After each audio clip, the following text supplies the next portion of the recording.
Now we will discuss the four Mera paradigms of nursing. The first one, person. Although Nightingale didn't quite define this in her theory, she did define it in relationship to the environment and the impact the environment has upon the person. She simply stated that they were the recipient of care.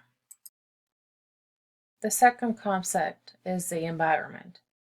This is the most widely talked about aspect in her theory. She did stress the physical environment, but she also knew the potential impact of the social environment. She labeled two types of environments: the external environment, which will be temperature, bedding, ventilation, and the internal environment will be food, water, and medications. Nightingale came out with 13 canons centralized in nursing interventions that will manipulate the environment to enhance the patient's recovery.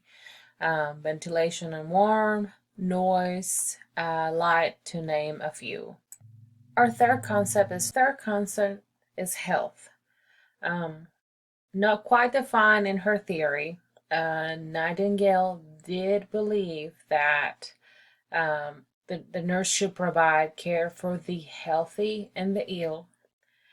She also believed that nature alone could cure disease. So the main goal was for us nurses to manipulate the environment to help the patient and nature cure the illness and the disease.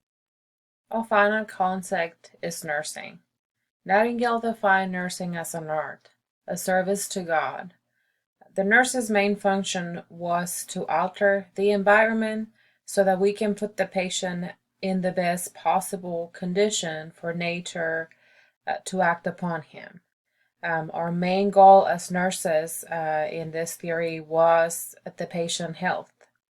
Nursing should be provided for both the healthy and the ill, and she did discuss health and promotion activities as part of our role as a nurse. She also did believe that you are always learning. You will never, be the smartest person in the room. There's always room to learn.